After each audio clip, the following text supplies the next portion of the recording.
안녕하세요. 테크크리에이터 꿀단지 PD입니다. 2020년 5월 스마트폰 시장은 정말 뜨겁습니다. 프리미엄 스마트폰이 등장하는 시기도 아닌데 이렇게 뜨거웠던 적이 있었나 할 정도로 따끈따끈한데요.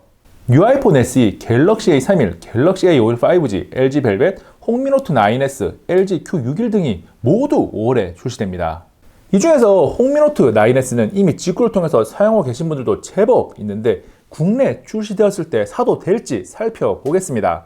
홍미노트 9S는 홍미노트 9 프로와 이름만 다르고 완전히 똑같은 스마트폰입니다. 샤오미는 종종 국내용과 해외용 이름을 다르게 하는 경우가 있거든요. 홍미노트 9S든 9 프로든 국내 출시되는 모델은 글로벌 버전을 그대로 가지고 와서 전원 어댑터와 설명서만 바꾸기 때문에 직구든 정발이든 스마트폰 자체는 완전히 똑같습니다.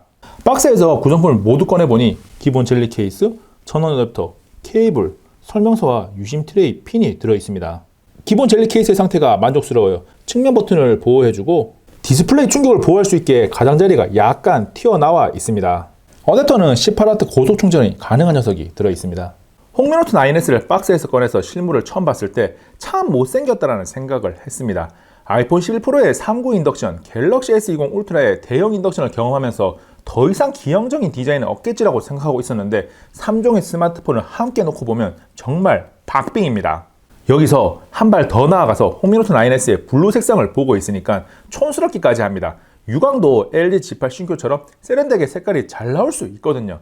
참고로 블루 색상 말고 화이트와 블랙도 있습니다. 전면은 6.67인치 FHD 플러스 해상도를 지원하는 LCD 홀 디스플레이를 확인할 수 있고 상단과 측면은 베젤이 준수한데 하단은 조금 베젤이 두꺼운 편입니다. 보급형 제품에서 하단 베젤은 감수해야 하는 부분인데 이 정도면 그래도 평균 이상으로 좋은 편입니다. 그리고 상단호를 되도록 안 보이게 하고 싶다면 노치 숨기기 기능을 통해서 이런 형태로 사용하는 것이 가능합니다. 크기와 무게도 살펴보면 가로 76.68mm, 세로 165.75mm, 두께 8.8mm이고 무게는 공식 스펙에는 209g이라고 나와 있는데 210g이 나오네요.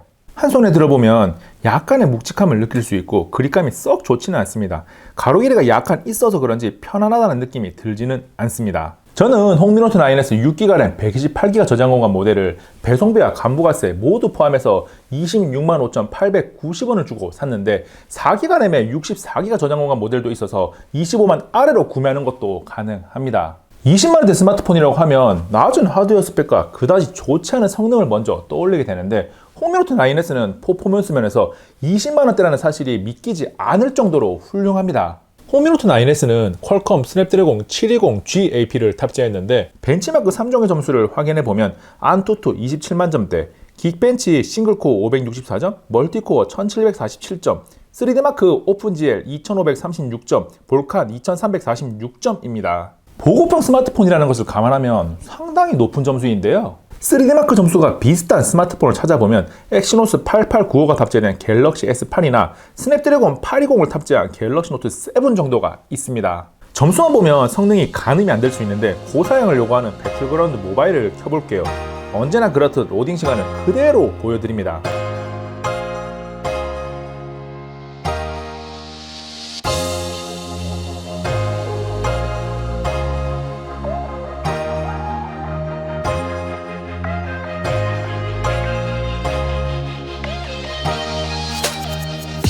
제법 빠르게 로딩이 끝났습니다. 화면 설정에 들어가 보면 HD 화질의 높음 FPS, 밸런스 화질의 울트라 FPS 세팅이 가능합니다. 다른 보급형 스마트폰들과 지원하는 화면 설정에는 차이가 없습니다.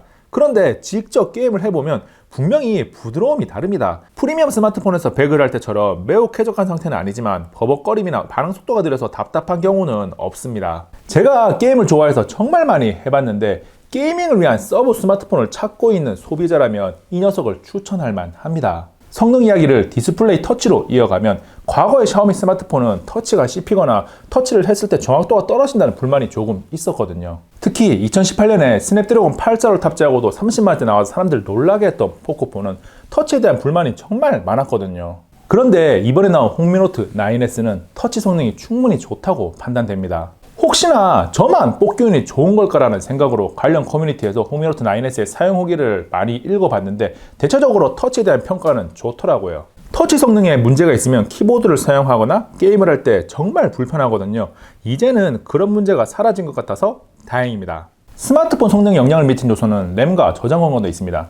6기가 램에 128기가 저장 공간인데 20만원대라면 정말 보급형에서는 최고 수준입니다. 특히 저장 공간이 eMMC가 아니라 UFS 2.1을 사용했는데 보급형 스마트폰에서 UFS를 사용했다는 것은 굉장히 놀랐습니다. 대부분의 보급형 스마트폰이 eMMC를 사용하거든요.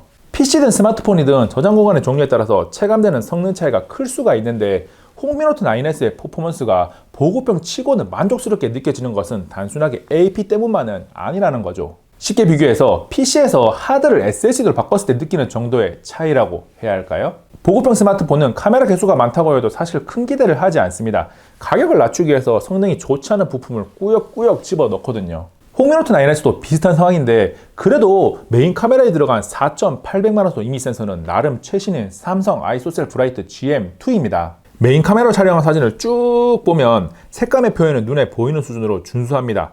선명도도 확대하면 수치화 현상이 보이기는 하지만 이 정도면 촬영한 사진을 보관해두고 다시 볼 수 있는 정도는 되겠다 싶어요. 그런데 광각 촬영을 해보면 사진의 품질이 정말 확 떨어집니다. 메인 카메라와 광각 카메라 사이의 수준 차이가 정말 심해요. 사진을 그냥 봐도 좀 그렇고 1920 곱하기 1080만큼 잘라서 봐도 이건 뭐 사용하지 말아야겠다는 생각이 듭니다. 접사로 촬영한 사진 역시 화질이 썩 좋지는 않습니다. 다양한 사진을 촬영할 수 있게 환경을 만들어 준다는 데서 긍정적으로 평가는 하지만 높은 퀄리티를 기대하는 것은 무리죠. 그래도 이 접사 촬영을 해보면 꽤나 재미가 있긴 합니다. 그동안 사진으로 담을 수 없었던 모습을 촬영할 수 있으니까요.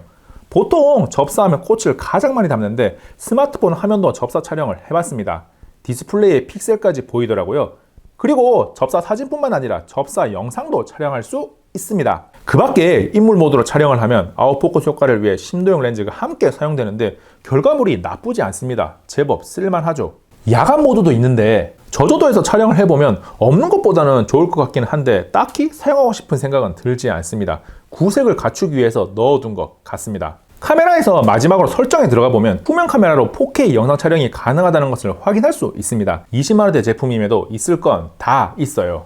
이제 다 왔습니다. 핵심 요소 이야기가 끝났다고 끄지 말고 조금만 더 보세요. 홍미노트 9S는 5020mAh 배터리를 탑재하고 18W 고속 충전을 지원합니다. 배터리 용량이 충분하기 때문에 사용 시간은 문제가 없어요. 오디오는 외부 모노 스피커나 3.5파이 오디오 단자에 유선 이어폰을 연결했을 때나 모두 별로예요. 음악을 듣고 있으면 답답하다는 느낌이 스물스물 올라옵니다. 지문인식 센서가 측면 전원 버튼에 함께 있는데 이게 써보면 생각보다 편합니다.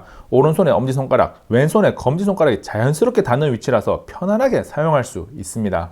마지막으로 단점 한 가지를 이야기해보면 이 녀석에서 NFC 기능이 빠졌습니다. 홍미노트 8T나 홍미노트 8 프로에서 NFC가 들어가면서 교통카드로 사용하는 분들이 꽤나 많이 있었거든요. 이게 한번 써보면 정말 편리한 요소라서 NFC 기능이 빠진 것은 정말 많이 아쉽습니다. 홍미노트 9S는 20만원대 스마트폰입니다. 이 가격대는 물론이고 30만원대까지 범위를 넓혀도 경쟁 상대가 있을까라는 생각이 들 정도예요. 그만큼 잘 나온 스마트폰이고 가성비가 좋다라는 표현을 해도 될 만한 녀석입니다. 게이밍을 위한 서브폰, 저렴하면서도 일정 수준 이상의 퍼포먼스를 원하는 꿀청자들에게 홍미노트 9S를 추천합니다. 이번 영상은 여기까지. 다음에 또 만나요. 안녕. 잠깐 구독과 좋아요, 알림 설정 해주실 거죠? 이것도 한번 보세요. 최신 영상이고 이 추천 영상도 괜찮아요.